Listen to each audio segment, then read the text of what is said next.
warahmatullahi wabarakatuh. Waalaikumsalam. Yang kami hormati Bapak Kepala UPD SMP Negeri 2 Pancalonan, yang mewakili beserta rekan-rekan guru yang bersama berbahagia.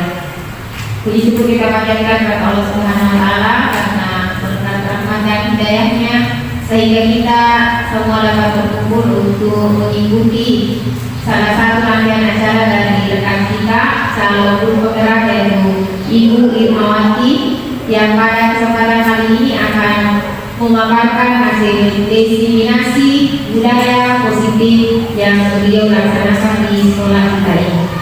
Dan untuk menghabiskan waktu, baiklah kami persilakan kepada beliau untuk memaparkan hasil.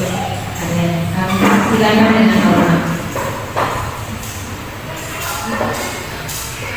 Assalamualaikum warahmatullahi wabarakatuh. Yang saya hormati Bapak Wakil Ketua dan yang saya hormati Bapak dan Ibu guru yang sempat hadir pada kesempatan ini. Baiklah, untuk kali ini saya akan memaparkan tentang diseminasi budaya positif. Jadi ini hanya sebagai memberikan informasi, ya, sebagai menyampaikan informasi sekaligus memenuhi tugas saya, kewajiban saya sebagai calon guru penggerak. Tepatnya untuk memaparkan aksi nyata modul 1-4 yaitu diseminasi budaya positif. Baiklah Bapak Ibu, sebelum kita memulai materi ini, di sini saya akan menampilkan pertanyaan pemantik dulu. Ya, jadi yang pertama adalah pemberian hukuman. Apakah dapat mendisiplinkan siswa? Nah, menurut Bapak Ibu, apakah dengan memberikan hukuman pada anak-anak kita itu dapat mendisiplinkan siswa kita? Ada Bapak Ibu yang bisa menjawab ini? Bagaimana tanggapan Anda? Ibu Satria mungkin? Terima kasih atas kesempatan yang diberikan. Mengenai pemberian hukuman, apakah dapat mendisiplinkan siswa? Menurut saya bisa iya, bisa tidak, ya. Karena di sisi lain kita sebagai guru seharusnya tidak terlalu menekan siswa dengan hukuman, ya, untuk mendisiplinkan mereka. Tetapi apabila kita menemukan siswa yang tidak mempan, apabila diberi peringatan, ya, sebelum diberi hukuman diberi peringatan terlebih dahulu, nah mungkin ini bisa membuat mereka disiplin. Tetapi akan sebaiknya apabila kita sebagai guru sebelumnya tidak langsung memberikan hukuman atau sanksi kepada siswa apabila ingin mendisiplinkan mereka, ya, mungkin kita perlu ya melakukan pendekatan terlebih dahulu kepada siswa apa yang menyebabkan mereka kurang disiplin. Terima kasih. Assalamualaikum warahmatullahi wabarakatuh. Waalaikumsalam warahmatullahi wabarakatuh. Baik sekali Ibu. Jadi itu tadi pendapat dari Ibu Satria. Masih ada pendapat lain Bapak Ibu? Ada yang mau memberikan tanggapan mengenai pemberian hukuman pada siswa? Apakah bisa mendisiplinkan seorang siswa atau tidak? Aku mau rokok bisa tidak. Oke, kalau begitu jawabannya saya kunci dulu ya Bapak Ibu. Kemudian yang kedua adalah pemberian hadiah dapat meningkatkan prestasi siswa. Bagaimana Bapak Ibu? Apakah pemberian hadiah dapat pada siswa ini dapat meningkatkan prestasi siswa kita? Iya.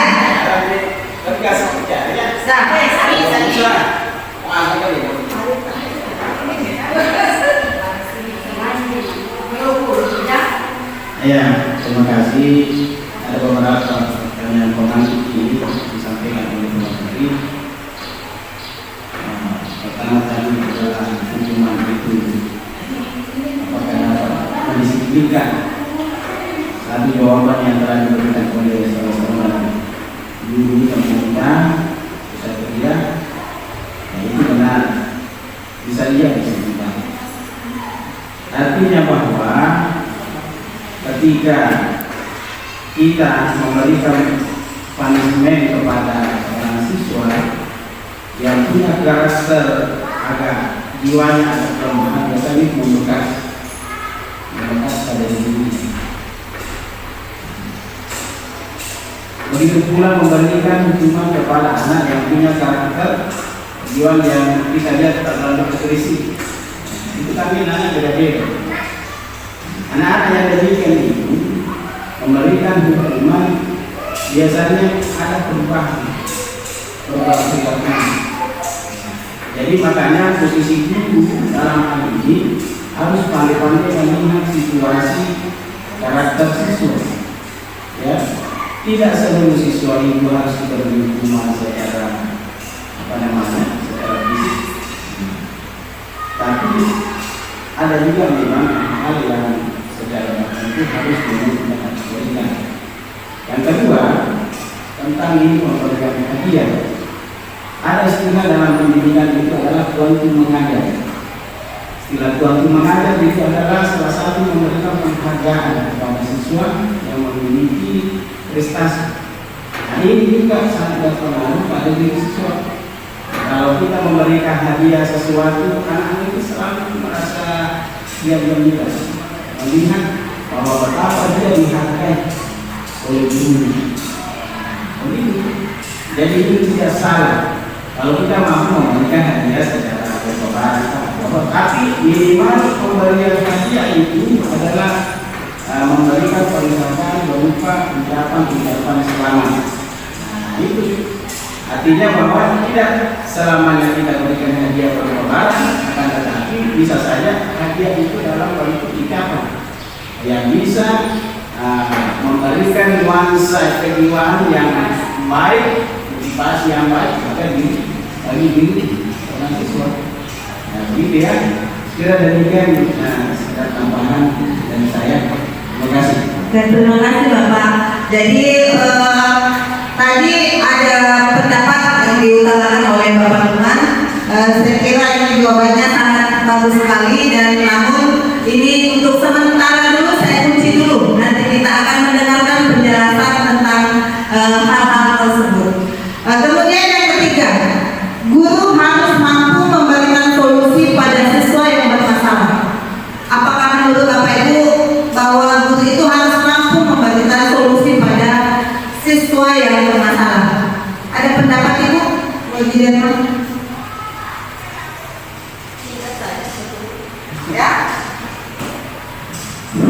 Ya, menurut saya pribadi bahwa pemberian berapa? Tiga. Guru harus mampu memberikan solusi pada siswa yang bermasalah. Kalau menurut saya itu betul, karena hal-hal apa yang terjadi pada anak didik kita, harus kita sebagai guru harus kita bisa mampu mencarikan solusinya, apa yang masalah tersebut. Kita harus mampu bisa menyelesaikan masalahnya. Ya, sekiranya itu. Mungkin orang bisa tambahkan. Oke, terima kasih Bapak Ibu. Masih ada tambahan? Oke, silakan. Terima kasih. Assalamualaikum warahmatullahi wabarakatuh. Melihat dari pertanyaan pengantin yang ketiga, yaitu apakah guru harus mampu memberikan solusi pada siswa yang bermasalah? Ya, seperti jawaban yang diterangkan oleh Ibu Hadir Mati sebelumnya, bahwa betul sebagai seorang guru itu kita seharusnya itu ditiru dan ada hubungannya dengan kalimat yang tepat itu. Kita harus berperan sebagai teman dan orang tua bagi siswa kita. Jadi apapun masalah yang dihadapi siswa kita, kita harus berupaya bersama-sama mencari solusinya. Misalnya dari keluarga juga bisa kita dengan penuhnya, apakah dari masalah ekonominya atau masalah tugas-tugasnya, kita bisa bekerja sama mungkin dengan dari pihak keluarganya seperti itu. Terima kasih. Terima kasih Ibu atas jawabannya. Saya kira jawaban dari Ibu Nur Rahma tadi sekaligus menjawab dari pertanyaan pemantik yang keempat, yaitu guru berperan sebagai teman bagi murid. Ya, untuk selanjutnya di sini saya akan menjelaskan tentang apa itu budaya positif. Bapak Ibu bisa melihat bahwa budaya positif itu merupakan perwujudan dari nilai-nilai atau keyakinan universal yang diterapkan di sekolah. Dari hal tersebut kita fokus pada nilai-nilai yang ada di situ. Nilai-nilai apa saja yang harus kita terapkan di sekolah, terutama untuk budaya positif ini. Ya. Tetapi nilai-nilai di sini harus merupakan bersifat universal, artinya menyeluruh dimanapun dan kapanpun. Itu bisa kita terapkan, bukan hanya di sekolah, bisa di rumah, bisa nanti ketika kita sudah tamat ataupun sudah kuliah nantinya, bahkan sampai kita bekerja. Nilai-nilai ini termasuk nilai kebajikan. Ya, saya kasih contoh misalnya disiplin. Bagaimana siswa kita memiliki nilai disiplin. Kemudian apa lagi? Memiliki karakter. Ya, karakter apa saja itu? Selain tadi nilai-nilai yang saya sebutkan, apa nilai yang dibutuhkan kira-kira oleh siswa kita di sini? Nilai apa yang kira-kira yang harus kita kumpulkan pada siswa kita di lingkungan sekolah kita ini? Selain disiplin, menghargai misalnya, bertanggung jawab, bagus sekali Bapak. Apalagi Ibu?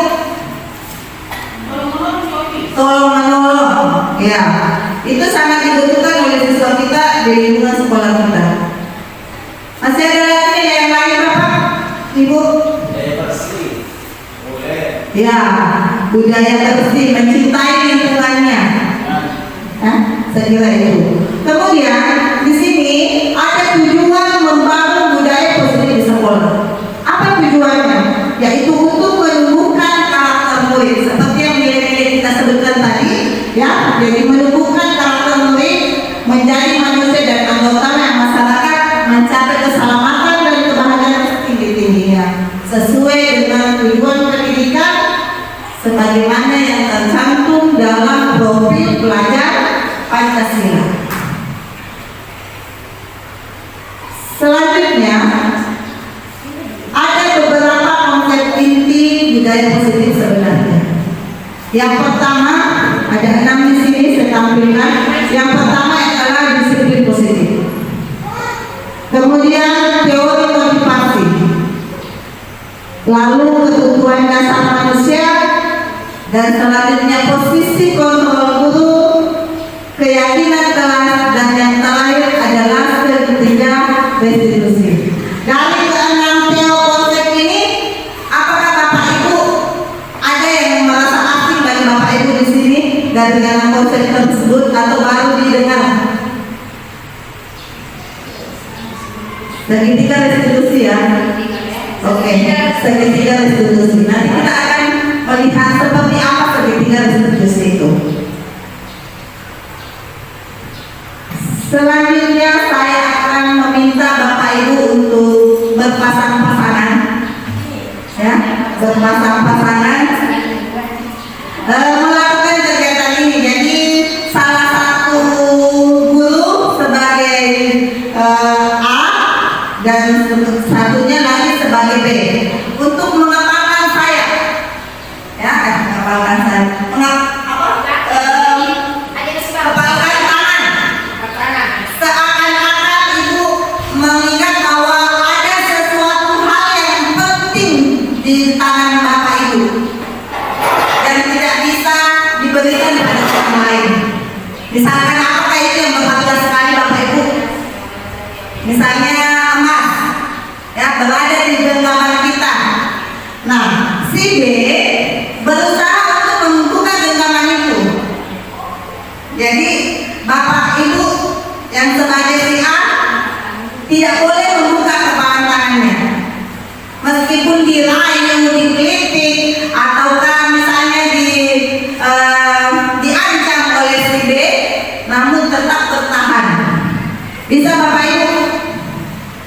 Bisa kita berdiri dulu melakukan kegiatan ini. Oke, kita mulai. Jadi seolah-olah dalam tangan kita, ya, siapa yang sebagai si A dulu nih? Ya, tentukan yang mana sebagai si A dan yang mana sebagai si B. Di dalam tangan si A ada sesuatu yang sangat berharga. Dibayangkan saja, jangan ditutup matanya, kemudian membayangkan bahwa di tangan Anda ada sesuatu yang berharga, Bapak Ibu. Oke? Oke? Bisa? Bisa Bapak Ibu? Ya.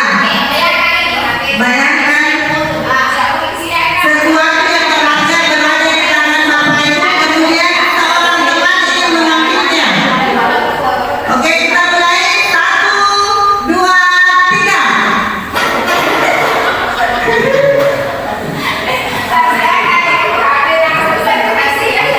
Ya, bisa dipilih, bisa diangkat. Ya, Bapak Ibu. Oke? Sudah? Ya. Oke, sudah.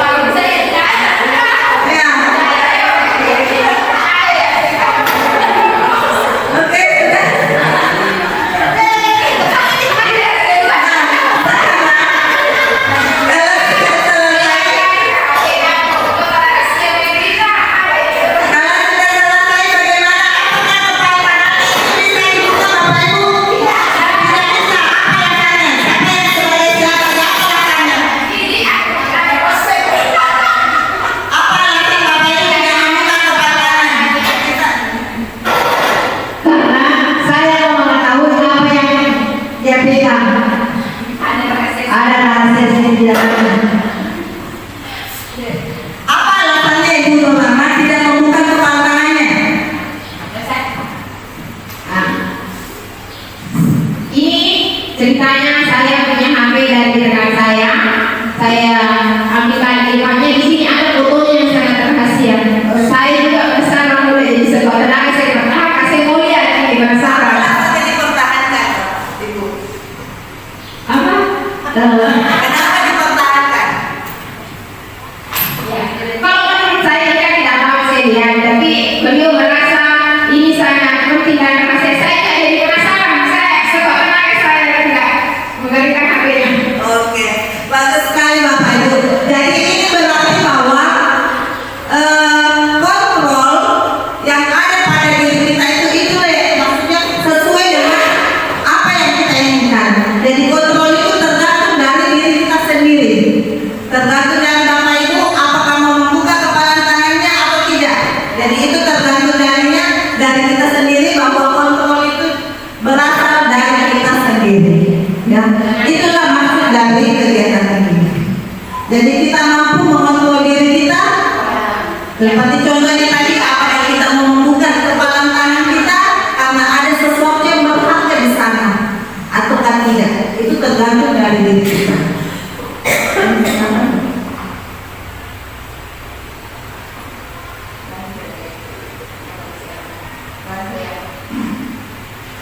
Selanjutnya Bapak Ibu,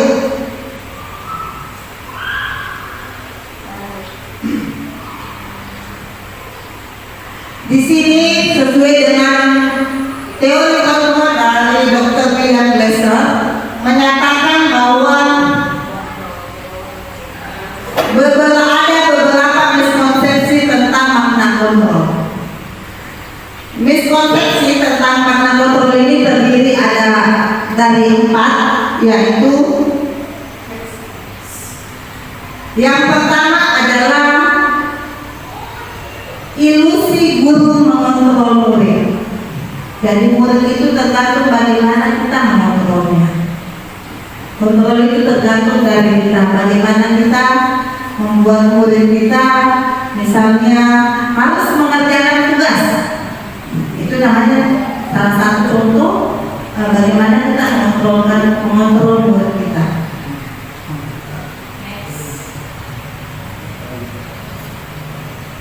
Jadi untuk mengontrol murid ini kita bisa melihat bahwa pada dasarnya kita dapat memaksa murid untuk berbuat sesuatu jika murid tersebut memilih untuk tidak melakukannya.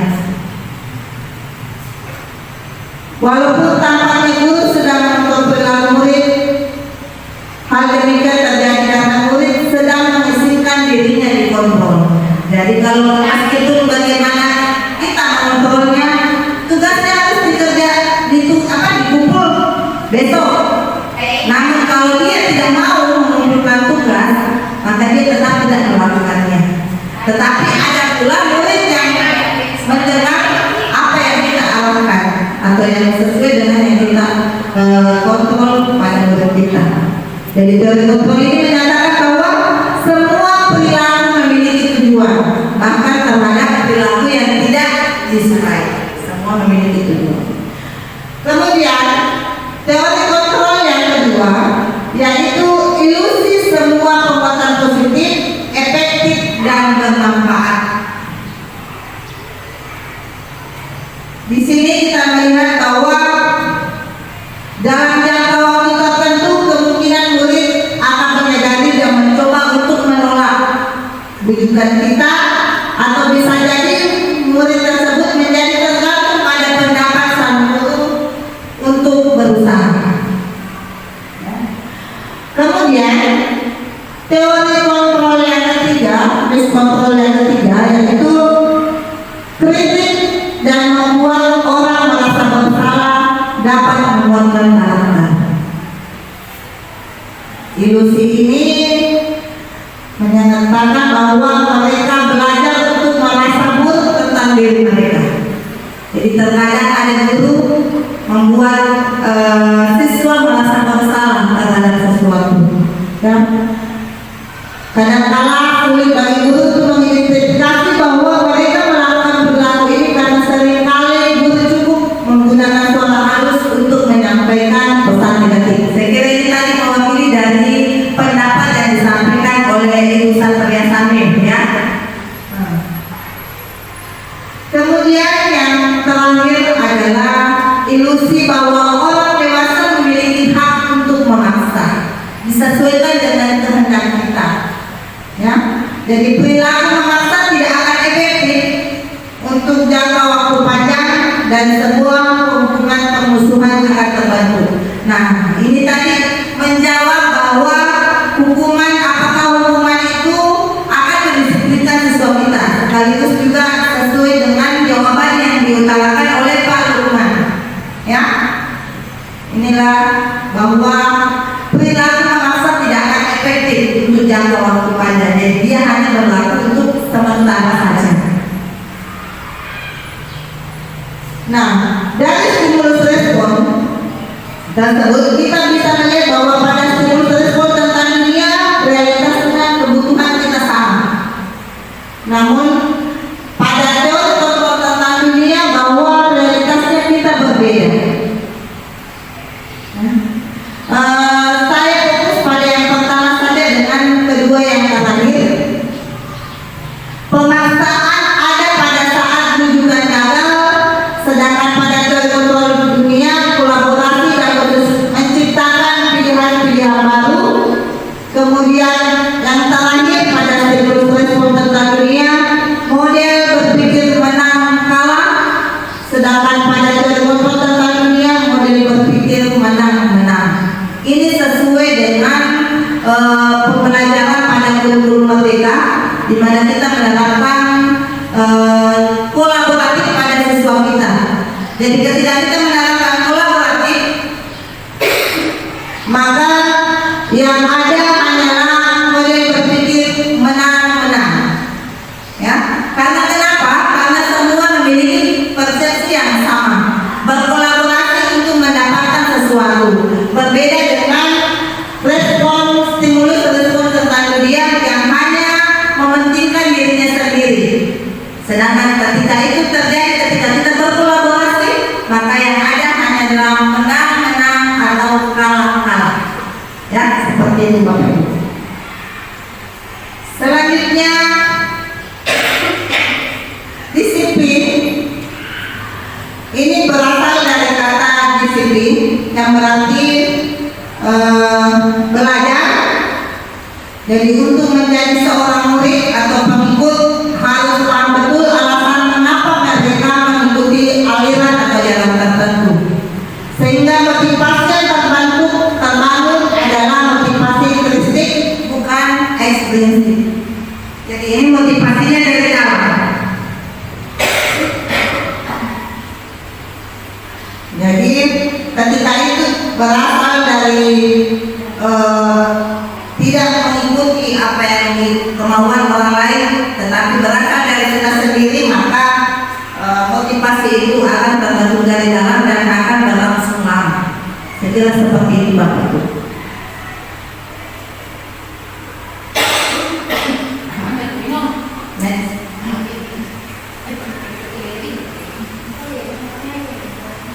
Jadi disiplin positif dapat mengalir sebuah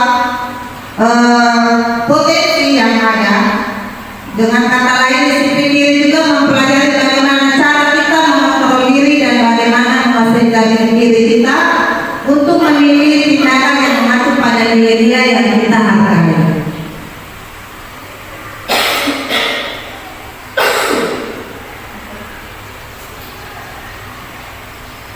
Guru memiliki peran dan tanggung jawab dalam membentuk murid agar memiliki disiplin diri, sehingga mereka dapat menunjukkan perilaku yang mengacu pada nilai-nilai kebajikan universal dan memiliki motivasi intrinsik menuju perubahan perilaku ke arah yang lebih baik. Ini tadi yang saya jelaskan Bapak Ibu. Kemudian dari nilai-nilai kebajikan universalnya kita bisa melihat nilai-nilai kebajikannya adalah sifat-sifat positif manusia yang merupakan tujuan mulia yang ingin dicapai oleh setiap individu. Kemudian dengan mewujudkan nilai kebajikan yang diyakini oleh seseorang, maka motivasi itu tidak akan terbangun, akan terbangun sehingga dapat menggerakkan motivasi dari dalam dirinya untuk dapat mencapai tujuan mulia yang diinginkan.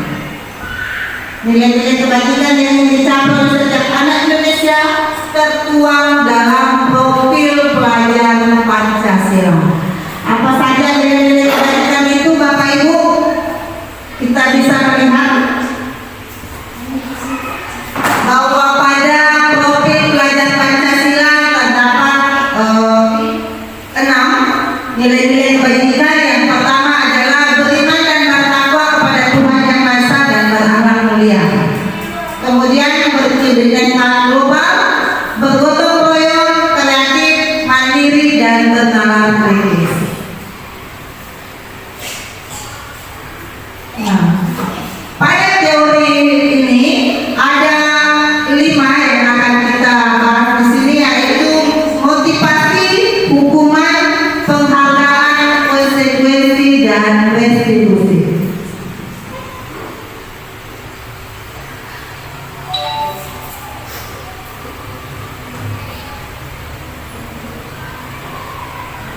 Jadi ada 3 motivasi perilaku manusia. Yang pertama tadi adalah pemberian hukuman, kemudian yang kedua untuk mendapatkan reward atau pujian, kemudian yang ketiga adalah untuk menjadi orang yang mereka inginkan dan menghargai diri sendiri dengan nilai-nilai yang mereka percayai.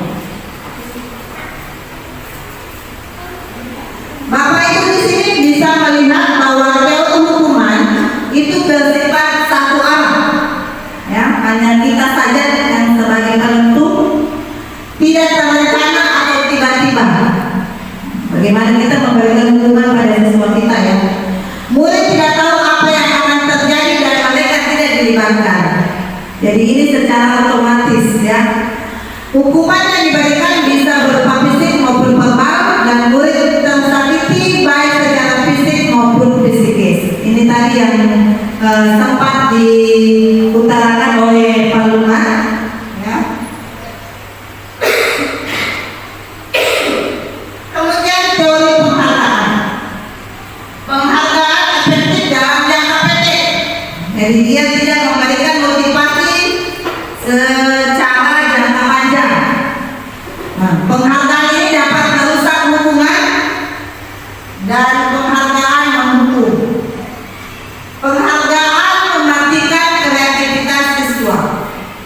kalau misalnya kita tidak memberikan penghargaan kepada siswa yang misalnya memiliki kemampuan atau potensi diri, maka dia akan merasa minder, sehingga kreativitasnya menjadi menurun, ya, seperti itu. Kemudian penghargaan menurunkan kualitas dan penghargaan tidak efektif. Jadi ini sekaligus menjawab tadi pertanyaan pengantin kita. Kemudian yang terakhir adalah teori konsekuensi.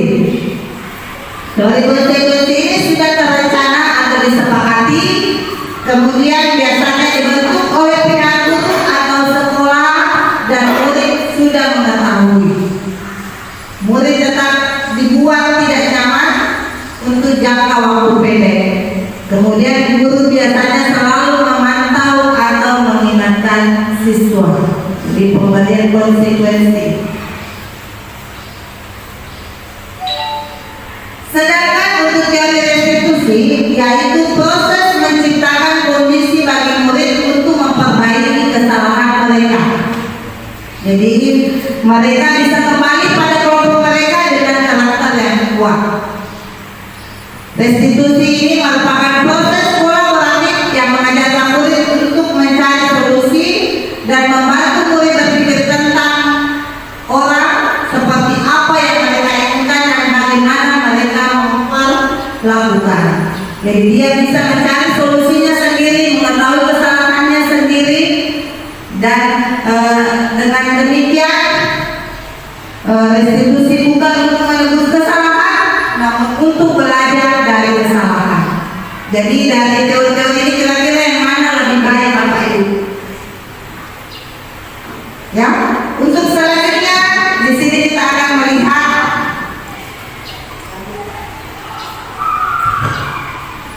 lima kebutuhan dasar manusia. Ada 5 kebutuhan dasar manusia. Yang pertama adalah penguasaan, kasih sayang dan rasa diterima, bertahan hidup, kesenangan, dan butuh kebebasan.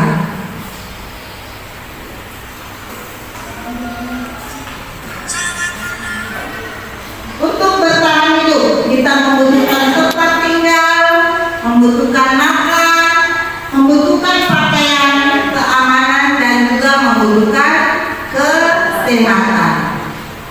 Sedangkan untuk kasih sayang dan rasa diterima, ya tentunya kita semua mau disayang, ya.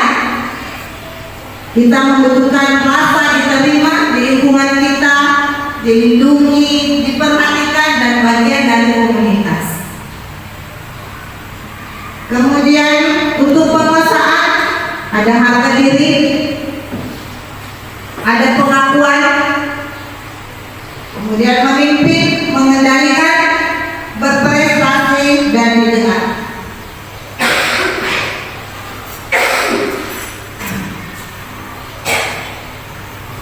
Sedangkan untuk kebebasan, kita bisa menentukan pilihan kita,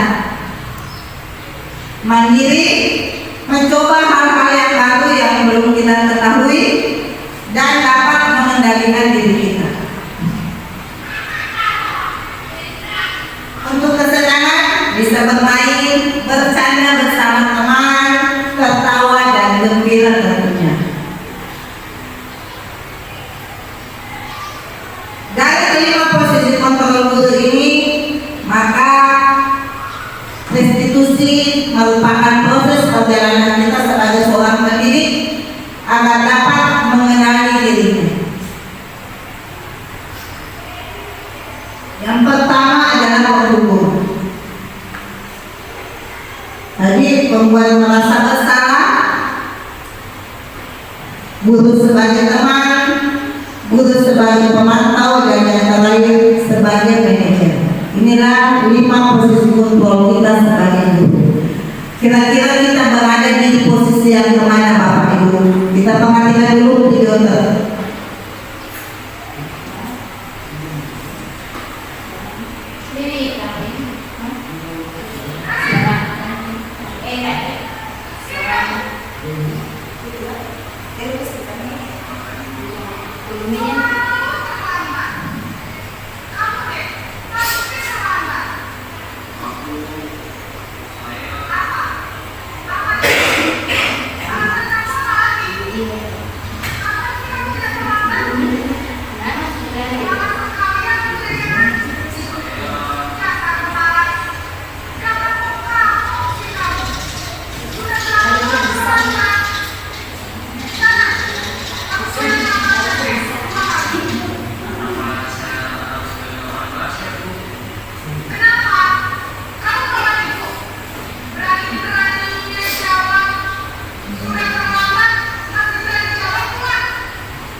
Oke, kita next dulu menyaksikan video-video yang saya tayangkan Bapak Ibu. Dampak dari posisi penghukum ini kira-kira apa? Ya, murid kita bisa dendam, kemudian tidak menyukai guru atau mata pelajaran. Bisa-bisa murid kita malas masuk di kelas kita. Pada posisi penghukum ini, guru biasanya membentak.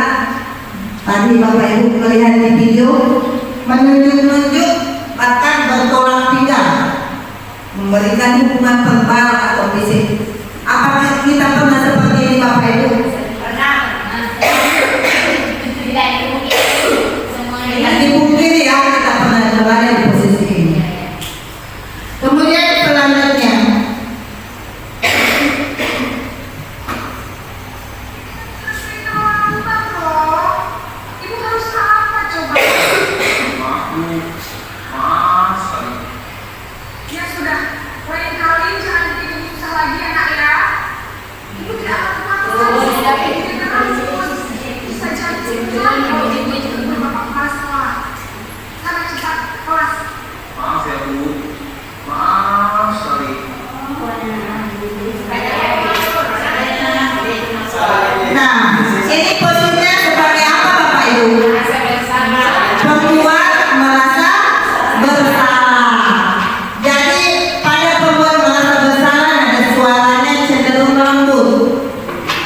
tenang namun kata-katanya menyalahkan murid. Kemudian guru akan menyatakan hal-hal merasa kesalahan ada pada murid dengan membuat guru menderita. Jadi seakan-akan kita menderita.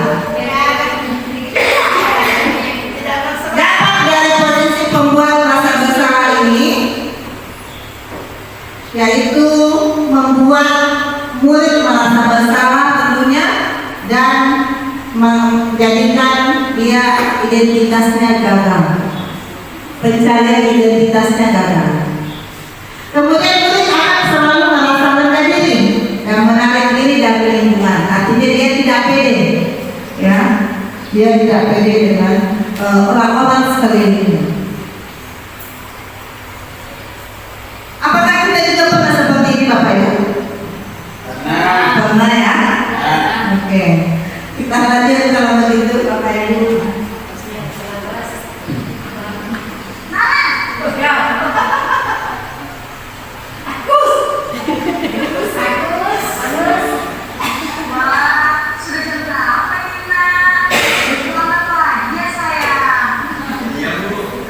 Kira-kira posisi apa ya?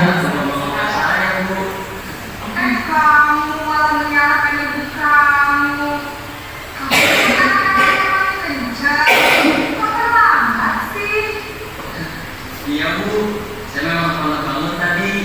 Jadi biarpun saya lari kencang, tetap nggak tersinjar Bu.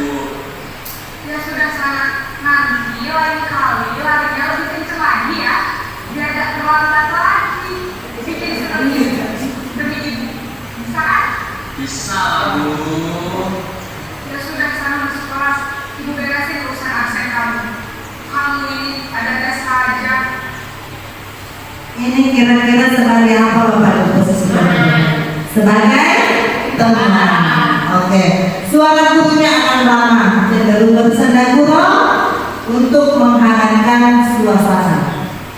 Namun dampak dari posisi teman ini, murid akan mengalami ketergantungan.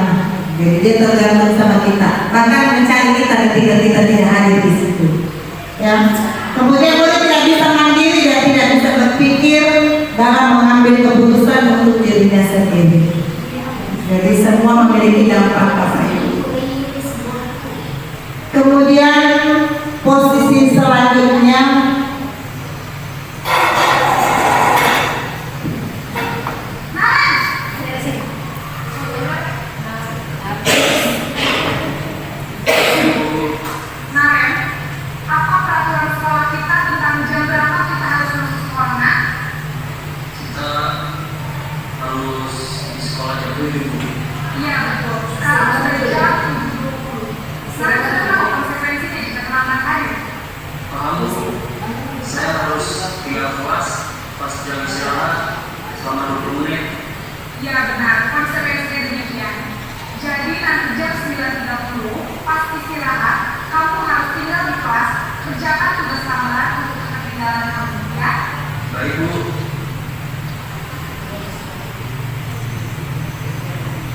pernahkah kita seperti ini pada siswa kita Bapak Ibu?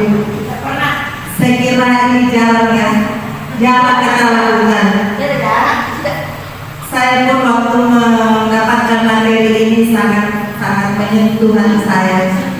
Ya, jadi posisi ini adalah posisi pemantau, di mana posisi pemantau itu bersuara datar, tidak emosi, tidak bersenda gurau dan bernada tinggi. Tercipta identitas diri positif atau berhasil. Dampaknya murid akan menghitung konsekuensi dan hadiah tanpa memahami sepenuhnya nilai yang ada. Kemudian murid belum sepenuhnya mandiri. Lanjut Pak.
Nah, posisi ini adalah posisi manajer. Kita sebagai manajer. Dampak dari posisi ini adalah siswa mulai mandiri. Kenapa? Karena dia mengetahui kesalahannya dan dia sendiri yang mencari bagaimana solusinya. Kemudian siswa merasa percaya diri dan karena membacakan masalahnya sendiri. Jadi pada posisi manajer itu suaranya netral, tidak emosi, tidak lama dan tidak bernada tinggi. Kemudian tercipta identitas positif. Guru akan tulus mengajukan pertanyaan-pertanyaan bermakna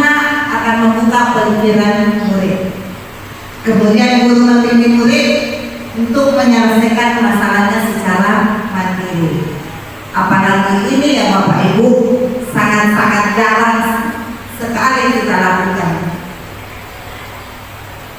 Atau ada yang di antara Bapak Ibu yang pernah melakukan hal ini?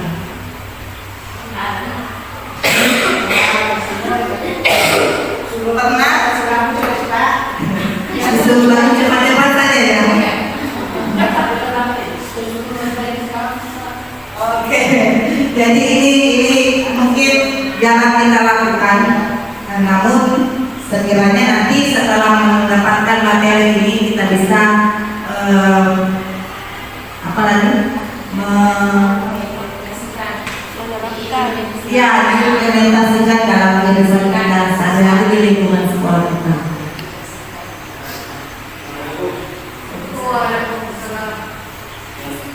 Selanjutnya keyakinan kelas dan peraturan kelas. Mengapa keyakinan kelas dan mengapa bukan peraturan kelas? Saya kira untuk keyakinan kelas ini sering kita lakukan Bapak Ibu, ya, setiap kali pertemuan pertama setelah masuk di semester awal, ya, tentunya kita membuat keyakinan kelas. Jadi mengapa keyakinan kelas bukan peraturan kelas? Karena keyakinan kelas itu bersifat abstrak, merupakan pernyataan universal berupa pernyataan positif, jumlahnya tidak terlalu banyak, kemudian sesuai dengan kondisi kelas kita atau sekolah kita. Dan yang terakhir adalah semua dilibatkan.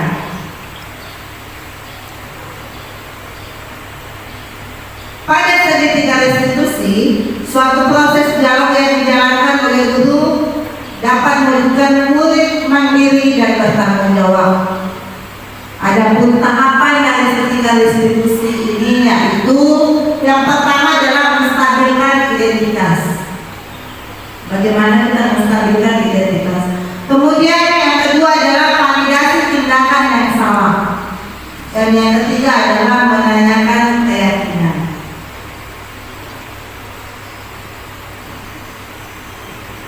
Bagaimana kita melakukan menstabilkan identitas? Pada menstabilkan identitas, berdasarkan prinsipnya bahwa membuat kesalahan itu adalah bagian dari proses pembelajaran. Kita tidak akan belajar sesuatu kalau kita tidak pernah bersalah. Jadi dari kesalahan kita bisa mendapatkan pengalaman. Jadi pada menstabilkan identitas itu kita menyampaikan bahwa berbuat salah itu wajar. Tidak ada manusia yang sempurna. Kemudian ibu juga pernah melakukan hal tersebut. Bapak ibu tidak mau tahu siapa yang benar dan siapa yang salah. Kemudian kita membantu mencari solusi, membantu siswa kita, dan kamu berhak merasa seperti itu. Inilah kata-kata yang kita berikan pada siswa kita ketika memiliki suatu kesalahan, Bapak Ibu. Kemudian pada validasi tindakan yang salah, bahwa setiap perilaku itu berupaya memenuhi kebutuhan tertentu.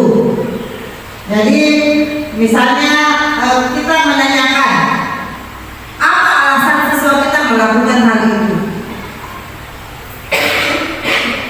Padahal kamu bisa melakukan yang lebih buruk dari ini ya. Ini seperti memancing ya. Kamu patut bangga bisa melindungi sesuatu yang penting bagi kamu. Artinya kalau misalnya itu merupakan sesuatu yang sifatnya prinsip bagi dirinya sendiri.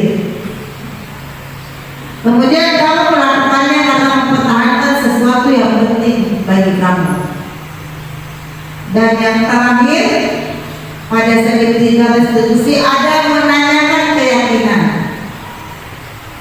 Pada teori ini, bahwa teori kontrol bahwa pada dasarnya kita termotivasi secara intrinsik. Ini tadi sangat terkesan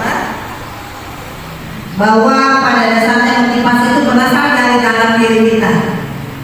Kemudian apa keyakinan kita kelas kita? Kita menanyakan pada siswa kita apa yang telah menjadi keyakinan kelas kita. Kemudian nilai-nilai apa yang telah kita sepakati pada keyakinan kelas kita. Kemudian gambaran kelas yang ideal bagi siswa kita. Dia menginginkan kelas kita seperti apa. Dan kamu ingin menjadi orang seperti apa. Itulah yang kita tanyakan pada siswa kita, Bapak Ibu. Di sini saya memberikan contoh penerapan segitiga restitusi.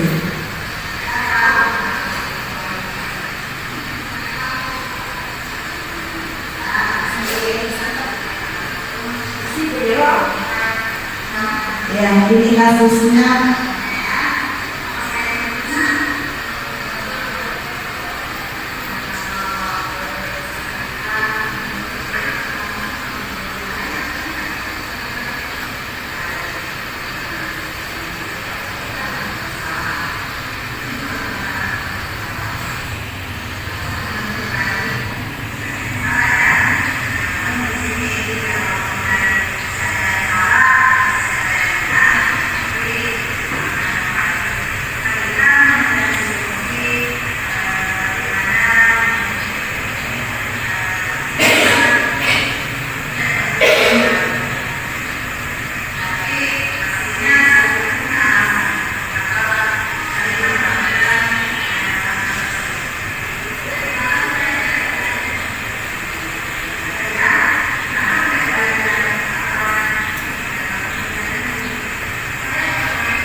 Ini kasusnya kedapatan nyontek, Bapak Ibu.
Baik Bapak Ibu, dalam penerapan disiplin positif, guru hendaknya memiliki standar kepribadian profesional dan sosial agar dia mampu merefleksikan dirinya dalam posisi kontrol sebagai manajer.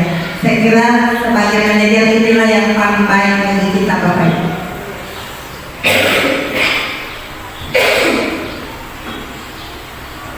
Oke, maka dari apa yang saya paparkan tadi, saya kira posisi manajer merupakan hal yang paling baik bagi kita terapkan dalam lingkungan sekolah kita. Tentunya ini akan kita jadikan pelajaran dan materi ini kita bisa merefleksi diri kita seperti apa kita selama ini, dan kita akan memperbaiki ke arah yang lebih baik. Terima kasih Bapak Ibu atas kesempatannya. Saya akhiri dengan ucapan wabillahi taufiq wal hidayah. Wassalamualaikum warahmatullahi wabarakatuh. Waalaikumsalam. Terima kasih. Itulah tadi pemaparan dari hasil diseminasi budaya disiplin. Ya. Dari budaya disiplin dari saudara kita, rekan kita Ibu Irmawati, calon guru penggerak angkatan tersebut. Dan sebelum kita menutup acara, ada sedikit penyampaian dan sedikit tambahan dari Bapak Wakasek. Pada ini disilakan dengan hormat. Terima kasih Bapak Ibu. Apa yang telah kita dapatkan dari seorang guru kita di rumah, ya, merupakan ilmu baru. Sebenarnya ini bukan ilmu baru. Kalau kita mau menelusuri secara mendalam, ini memang dari seorang guru itu memang harus memiliki karakter atau ilmu keguruan yang memang harus dipahami dalam sekolah ini. Kita yang dari SPG, yang dari PDA dan ini kan dididik tentang kalau begini, saya belajar begini mana mendidik, untuk menanamkan profesi kita sebagai seorang guru. Dari beberapa teori yang disampaikan itu sangat bagus dan tidak seperti yang meleset dari teori yang diajarkan oleh Rasulullah SAW. Saya ambil satu kisah ya, ini untuk menghubungkan teori yang disampaikan oleh Rasulullah. Ada seorang sahabat Rasulullah SAW mau masuk Islam. Dia sampaikan niatnya itu kepada Nabi, ya Rasulullah, saya mau masuk Islam, tapi perbuatan saya jauh dari Islam. Rasulullah menjawab, apa itu yang kau lakukan? Ya Rasulullah, saya cinta Islam, tapi saya susah meninggalkan perbuatan saya ini. Nabi mengatakan, apa itu wahai sahabatku?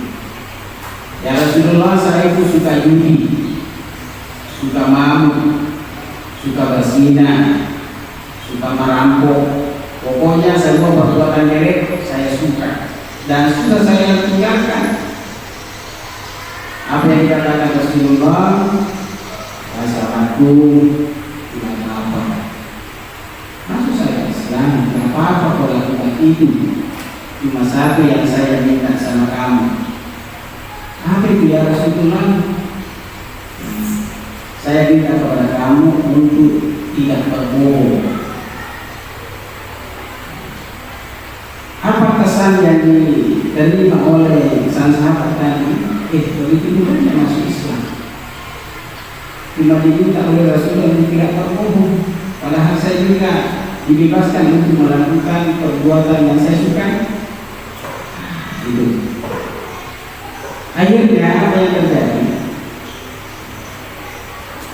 Dalam perjalanan pulang di sang sahabat, dia selalu berkata, Rasulullah itu menerima saya dengan apa adanya. Ini ada apa adanya. Cuma satu, saya tidak bohong. Lain waktu ketika sang sahabat tadi ini mau melakukan perbuatan jelek sesuai sebagaimana kesukaannya itu, ingat lagi, ingat pesan Rasulullah. Loh, saya mau lakukan ini jangan sampai kalau saya lakukan, saya ketemu Rasulullah, saya ditanya apa yang pernah kau lakukan. Saya mau mengatakan saya lakukan ini, tentu saya dapat hukuman. Kalau saya mengatakan tidak saya lakukan itu, berarti saya bohong. Itu ada pertarungan dalam jiwa seorang anak atau orang sahabat tadi itu, pertarungan dalam jiwanya antara kebenaran yang dia mau lakukan dengan kebatilan. Ini yang kita mau tanamkan pada diri kita, pada diri anak, sampai hal-hal yang jelek itu terbiasa pada dirinya. Alamat laut tadi sahabat setiap mau melakukan sesuatu selalu ingat pesan Rasulullah, jangan bohong. Ini kan budaya positif ini, ya kan? Inilah walaupun bagaimana itu seseorang sebagai seorang siswa, kalau kita biasakan sesuatu, maka itu akan terbawa-bawa dalam kehidupannya. Tidak salah itu pepatah mengatakan kalau biasa karena biasa. Nah, ini hanya sedikit mungkin saya komentari, ya itu memang di setiap lingkungan itu kan beda-beda. Saya melihat penyakit sekolah kita ini, anak-anak kita ini penyakit dari rumah sebenarnya. Ya, ada kebiasaan yang tidak terlalu diperhatikan di rumah, akhirnya itulah sebab itu terbawa ke sekolah. Artinya apa? Bahwa orang tua di rumah itu memang biasanya itu tidak peduli dengan pendidikan anak-anaknya. Nah, orang tua yang peduli pendidikan anaknya pasti dia sejak awal dia persiapkan apa kebutuhan anaknya. Minimal dia kasih bantu pagi-pagi. Nah, itu. Nah, tapi kalau orang tua yang paham tentang pendidikan, mulai dari pakaiannya, ya, sarapan paginya, ya, perhatikan semua itu. Tapi bagi mereka yang tidak memperhatikan, akhirnya anak-anak pun juga biasa selalu melakukan perbuatan yang negatif di rumahnya dan terbawa sampai di sekolah. Nah, dari sifat-sifat yang dibawa ke sekolah itulah yang membuat kita juga kewalahan memberikan pendidikan dasar, kebiasaan dasar yang ada di sekolah. Nah, itu. Nah, jadi ini mungkin perlu ada komunikasi yang secara berkesinambungan. Ada rutinitas kita berkomunikasi antara pihak sekolah dengan orang tua siswa. Nah, kaitannya dengan pendidikan anak. Menuju pendidikan anak yang baik, ya peran orang tua, peran masyarakat, peran pemerintah, dan peran guru yang ada di sekolah itu harus berkolaborasi bersinergi untuk menciptakan seorang anak yang memang menunjukkan, yang memang diandalkan masa depan. Saya kira demikian yang saya komentar dari saya bagi kepala sekolah. Terima kasih. Itulah tadi sedikit Anda yang wakil kepala sekolah. Dan semoga apa yang disampaikan oleh rekan kita Ibu Rifwani tadi, insya Allah bisa kita implementasikan di sekolah kita ini, insya Allah. Dan lebih-lebihnya kami mohon maaf apabila kita dibuat hidayah